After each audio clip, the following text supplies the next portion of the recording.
பிப்ரவரி 11 புதன்கிழமை. அப்பா பிதாவே, அந்தப்படி திரும்பவும் பயப்படுகிறதற்கு நீங்கள் அடிமைத்தனத்தின் ஆவியை பெறாமல் அப்பா பிதாவே என்று கூப்பிட பண்ணுகிற புத்திர சுவிகாரத்தின் ஆவியை பெற்றீர்கள். ரோமர் 8:15. பூமிக்குரிய மனிதராகிய நாம் வானத்தையும் பூமியையும் உண்டாக்கின சர்வ வல்லமை உள்ள தேவனை அப்பா பிதாவே என்று அழைத்து ஜெபிப்பது எத்தனை பாக்கியமானது! சேராபீன்கள் கூட பயத்துடன் தங்களுடைய முகங்களை மூடிக்கொண்டு 2 செட்டைகளால் கால்களை மூடிக்கொண்டு பறந்து அவரை ஆராதிக்கும் போது நாம் தைரியமாய் கிருபாசனத்தண்டை கிட்டிச் சேர்ந்து அவரது பிள்ளைகள் என்கிற உரிமையோடு அவரிடம் பேசுவது எத்தனை சிலாக்கியமானது!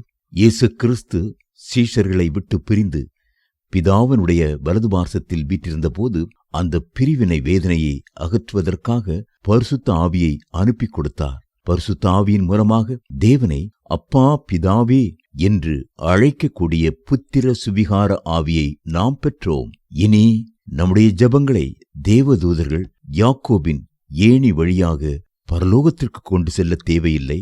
நாம் இங்கே ஜெபிக்கும் போதே பரிசுத்த ஆவியின் உதவினால் நமது மன்றாட்டுக்கள் உடனடியாக பரலோகத்திற்கு எடுத்து செல்லப்படுகிறது. நாம் கூப்பிடும் முன்னே அவர் கேட்கிறார். நம்முடைய ஒவ்வொரு ஜெபத்திற்கும் ஆம் என்றும் ஆமேன் என்றும் பதிலும் தருகிறார். தற்போது கைபேசி நமக்கு எவ்வளவு உபயோகமாயிருக்கிறது! ஒரு தகப்பன் தன் பிள்ளையை பல மைல் தூரத்திலிருந்து என் மகனே என்று அழைத்தாலும் மறுமுனையிலே அந்த நொடியே பிள்ளையினுடைய குரல் என்னப்பா என்று துணிக்கிறது. இந்த கைபேசியை பார்க்கிலும் விசேஷமானது ஜெபம் அல்லவா? அந்த ஜெபம் நம்மை பரலோகத்தோடு இணைத்து விடுகிறது. நாம் ஏற்றபடி வேண்டிக் கொள்ள வேண்டியது இன்னதென்று அறியாமல் இருக்கிறோம்.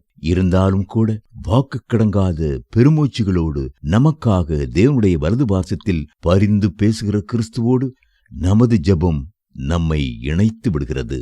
சிறுமையும் எளிமையுமானவர்கள் தண்ணீரை தேடி அது கிடையாமல் அவர்கள் நாவு தாகத்தால் வரலும் போது கர்த்தராகிய நான் அவர்களுக்கு செவி கொடுத்து இஸ்ரவேலின் தேவனாகிய நான் அவர்களை கைவிடாதிருப்பேன் என்று கர்த்தர் வாக்களித்திருக்கிறாரே. ஏசாயா 41:17 வேதம் சொல்கிறது, இதோ இஸ்ரவேலை காக்கிறவர் உறங்குவதும் இல்லை தூங்குகிறதும் இல்லை. கர்த்தர் உன்னை காக்கிறவர். கர்த்தர் உன் வலது பக்கத்திலே உனக்கு நிழலாயிருக்கிறார். பகலிலே வேலாகிலும் இரவிலே நிலமாகிலும் உன்னை சேதப்படுத்துவதில்லை. சங்கீதம் 121:4-5-6.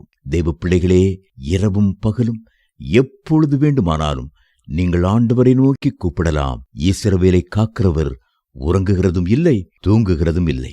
அவர்கள் விருதாவாக உழைப்பதில்லை. அவர்கள் துன்பம் உண்டாக பிள்ளைகளை பெறுவதும் இல்லை. அவர்களும் அவர்களோடு கூட அவர்கள் சந்தானமும் கர்த்தராலே ஆசீர்வதிக்கப்பட்ட சந்ததியாயிருப்பார்கள். அப்பொழுது அவர்கள் கூப்பிடுகிறதற்கு முன்னே நான் மறு உத்தரவு கொடுப்பேன். அவர்கள் பேசும்போதே நான் கேட்பேன். ஏசாயா 65:23-24.